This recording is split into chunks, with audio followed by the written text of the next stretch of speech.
Hello, everyone. Good afternoon, good evening. It's an evening in Tokyo. This is your host, AB from What's Going On in Japan Tech Market podcast. Today, I have a very special guest, Colin Silvester from JSC Recruitment. He's also in recruitment. So I would like to have Colin to briefly introduce yourself here. Hi, so as you said, my name is Colin Silvester. I am the CIO of JSC Group, responsible for all of the group's IT services, enterprise services, software development in Japan, across Asia, and our businesses in the EU as well. So I've been in JSC now for just over 7 years, been in Japan since 1993. First time 94 was my permanent move here. Great. And I have been pretty much in IT for almost the whole time.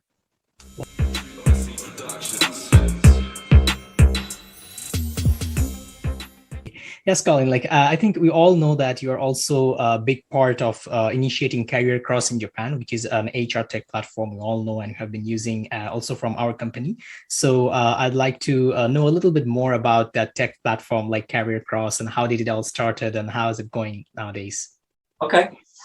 Well, I wasn't part of the initiating group. The company was actually founded by a guy by the name of Richard Bysouth. He did it a long time before JSC was involved.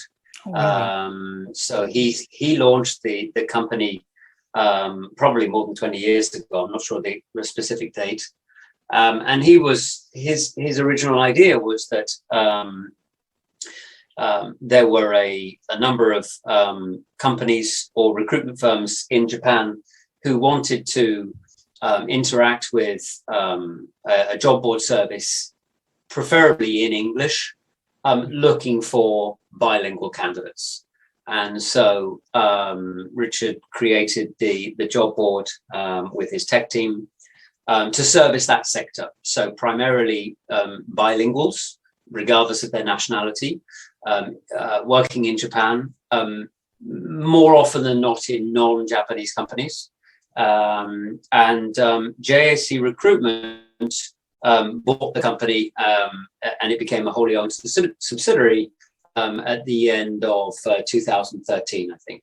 Oh, I joined JSC in 2014. So I got involved with helping to support the management team in Career Cross pretty much from when I started in JSC in 2014. And we've been, managing it and developing it ever since then. So all of our technology is managed and developed in-house.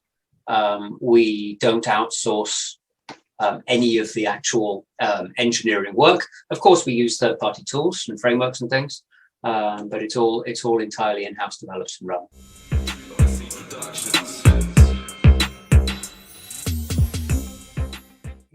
So you mentioned that you are the CIO of JSC as well as you have a great tech product, which is Career Cross. I think together you guys are launching the whole recruitment business here. So I'd like to know more about what do you think? What is the future of recruitment? Where is it going towards? Is it more like the traditional way how recruiters work, or is it more like combining with technology? Just your overview on that. I think it really does depend on the sector that you're looking at. I think that technology will take over or become embedded within various aspects of the recruitment process or the recruitment industry. But I think that there are certain aspects of the recruitment process that technology is not suited for. There is a human element to recruitment, but again, it just depends on the sector or the area of the recruitment that you're dealing with.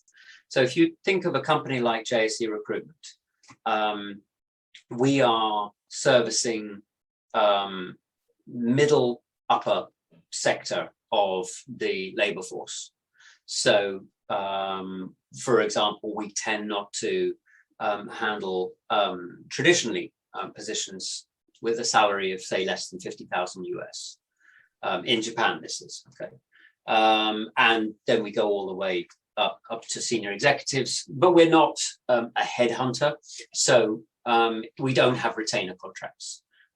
We do, one of our subsidiaries, Vantage Point, they do have retainer contracts, and so they operate much more like a headhunter. I think as you go up the seniority, your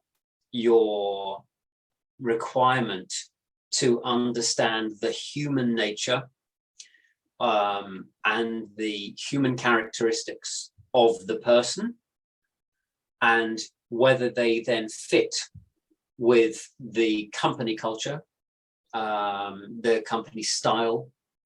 That is something that I believe is very, very difficult to replicate or to solve using any kind of fully automated system. See, but I think that the systems and the automation and automatic matching and AI and ML play a part in maybe reducing the grunt work involved.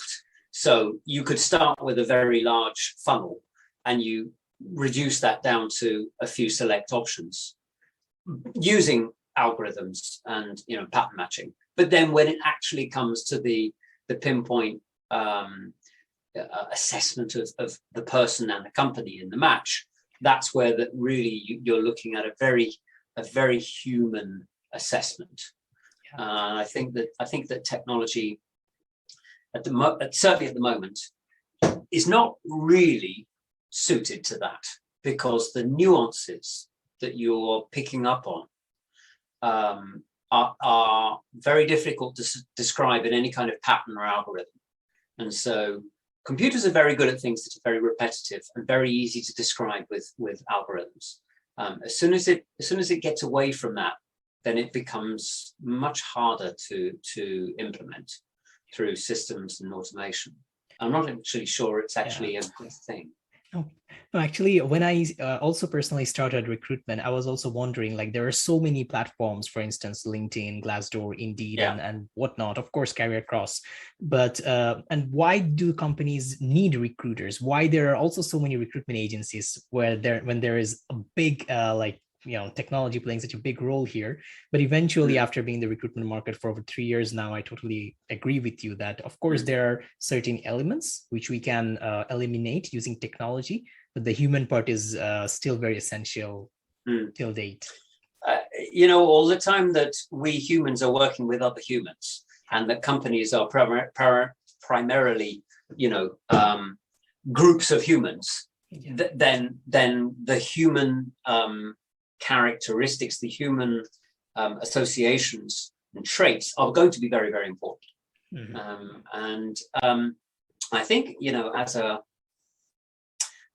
I think it is very important as technologists that we really understand why we are doing something and what the goal is. I don't think very many people around the world want everything to be replaced by computers.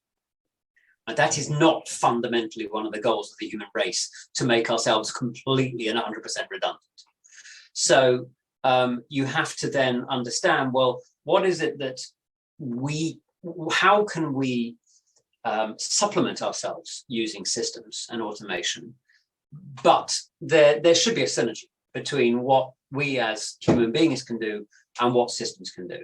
And certainly, already within the JAC group, we have, one of my goals has been to remove the peripheral work and make it much simpler for our consultants to really focus on applying their skills and their intelligence to deliver the recruitment service. But if they are constantly focusing on much more sort of mundane admin type tasks associated with the paperwork and whatever, then they're not being used.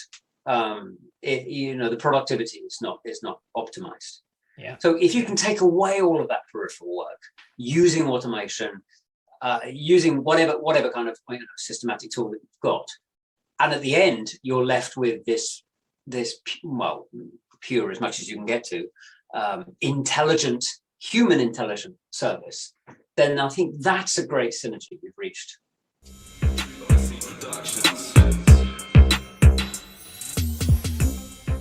In our organization as well, we're a very big advocate of automation, like using the technology, and we're always experimenting those kind of new innovative tools to increase our productivity.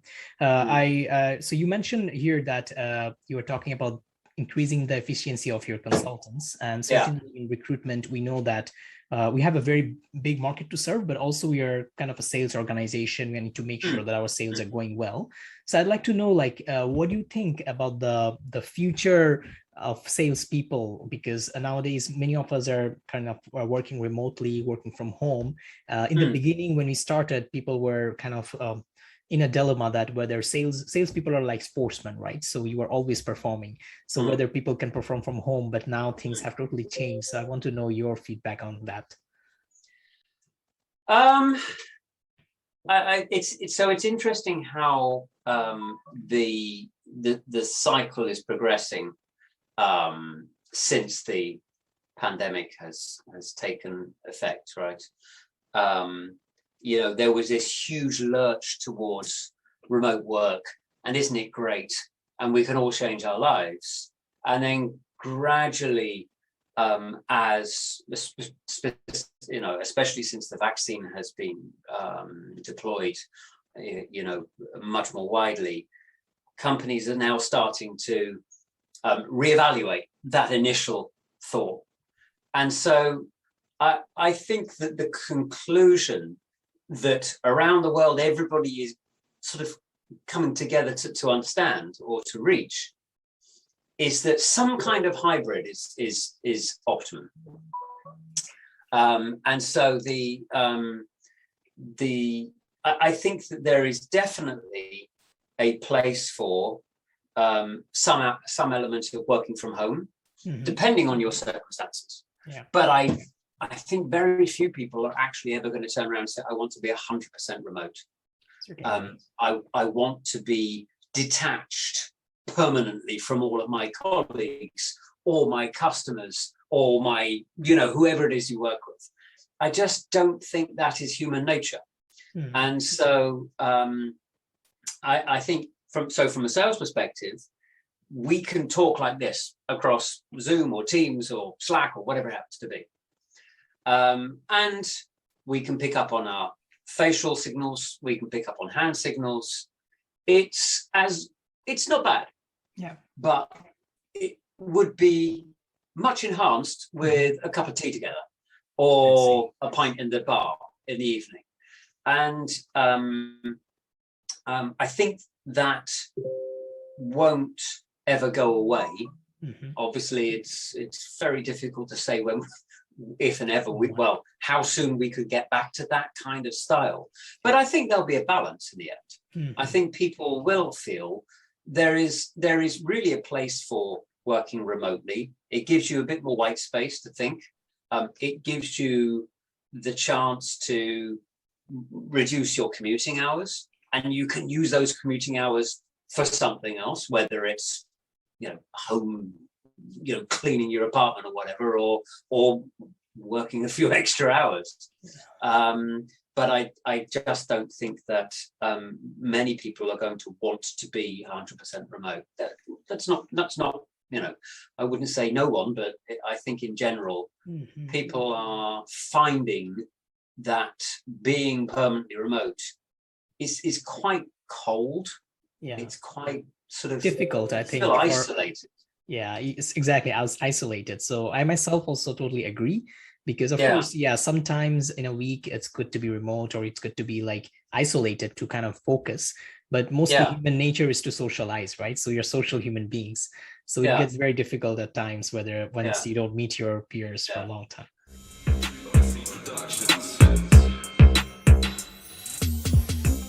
Moving on to the next question. Yeah.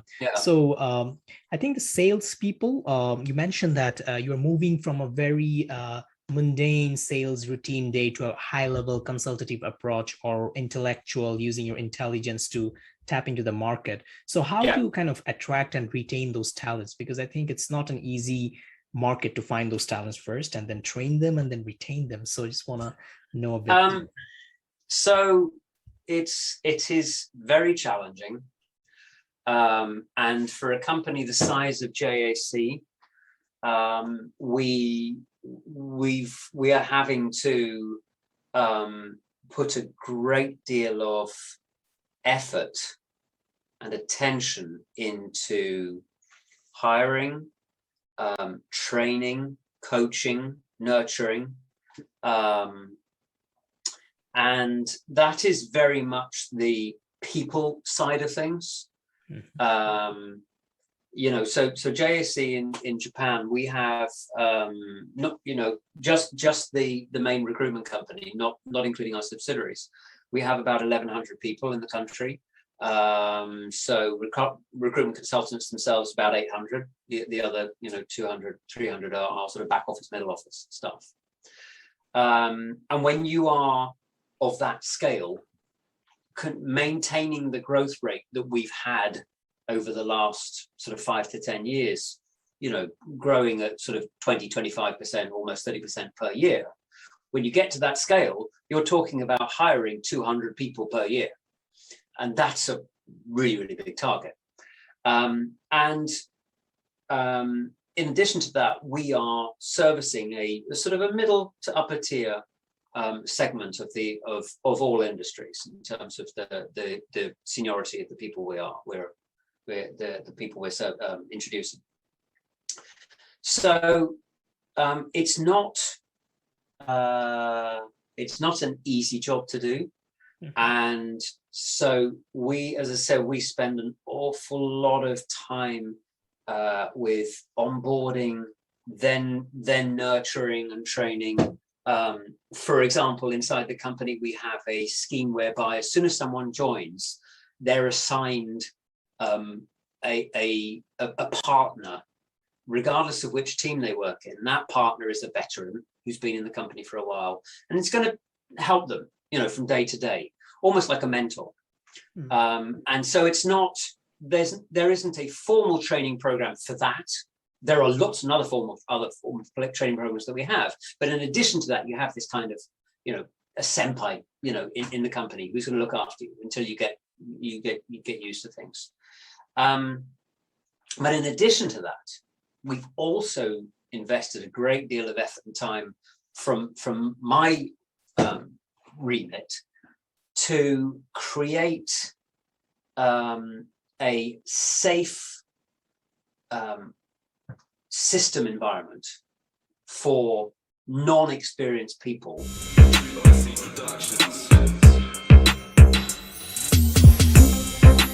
So is there still a bit of room for people, because in Japan used to be a great destination for people from all kind of I would say areas to come and work, whether it's an IT engineer or people who are like fully business guys coming here to do sales or whatever the job is. But now due to the pandemic, everything is locked, or even the fresh grads are not getting jobs these days. So what do you think the future of people who'd like to create a career in Japan or kickstart a career in Japan? So you're thinking specifically of non-Japanese? If you say, yeah, it could be non-Japanese, even Japanese people as well. I mean, who are getting off to the career, I just want to know like kind of their future prospect. I mean, you know, fundamentally, Japan has a very significant demographic problem that I think will mean that people who are graduating from universities in Japan or outside of Japan and who want to work in Japan, you know, we are one of the very few countries where there are still more jobs available than people. See. And with the birth rate going down so rapidly, that's not going to change anytime soon. So there are boundless opportunities in Japan, and I don't see a change to that anytime soon. Okay. Of course, because of that demographic problem, Japan is really very quick to adopt automation and robotics, much quicker than many other countries. Funnily enough, or not, maybe not surprisingly, other countries that are as quick to adopt have a similar demographic problem. So, for example, South Korea as well, very similar patterns. I think that Japan, for non-Japanese, is still struggling to provide an environment where non-Japanese can work linguistically. The IT sector is probably the biggest exception, because so much of IT is fundamentally done in English. You know, when you program using English words. You don't program in Japanese. Okay. So I think the IT sector is one of the places where there is an exception. But I think that Japan will change, and I think it's going to come from potentially unexpected places. So, AB, you've been here for a while, right? Yeah. If you go to any convenience store in Tokyo now, half the staff are non-Japanese. Yes. All right. Now this is new. I mean, I've been here since '94, and I think this is noticeable since maybe the last 3 or 4 years. Okay. It was quite rare to see a non-Japanese as, for example, a shop assistant, you know, working in a convenience store. Now it's very commonplace. Yeah. No one's surprised, right? But actually, that's not true. I'm surprised because I do quite a lot of touring, either on my bicycle or my car. And what's really surprised me is that the extent of this new wave of non-Japanese finding work in Japan is not just Tokyo. Yeah. It's everywhere.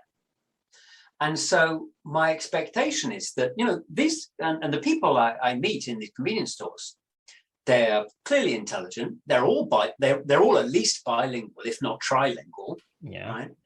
They are probably not going to want to be convenience store shop assistants for the rest of their lives.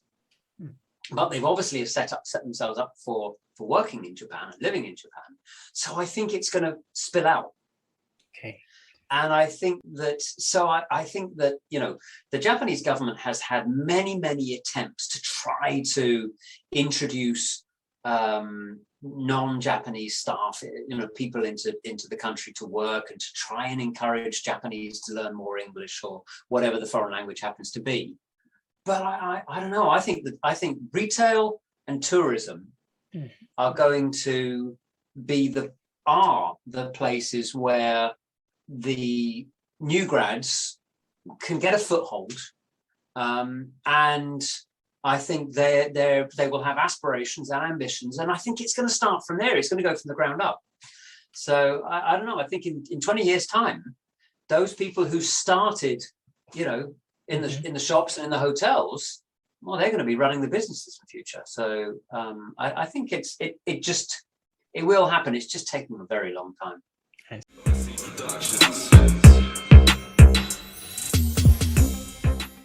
So, Colin, I will wrap this conversation. I think it's quite late today, but I'd like to have one last question to you. That what would be a number one key takeaway, maybe one suggestion from you to the future generation who'd like to start working in Japan, maybe non-Japanese people? Maybe you can tell just one thing. Wow, that's a tricky question. I mean, some Japanese language ability is very, very, very important. Okay. I feel very strongly that if you are going to be offered the opportunity to live in a different country, so essentially you're being hosted, then at the very, very least, you should pay some respect to your hosts and try and understand their language and their culture and their way of doing things. I think that for people arriving or people starting in Japan, try to keep an open mind about how things are done in Japan. It's not the same as the way things are done elsewhere. There's a reason for that. It doesn't necessarily mean it's better or worse. It's just the way things are done here.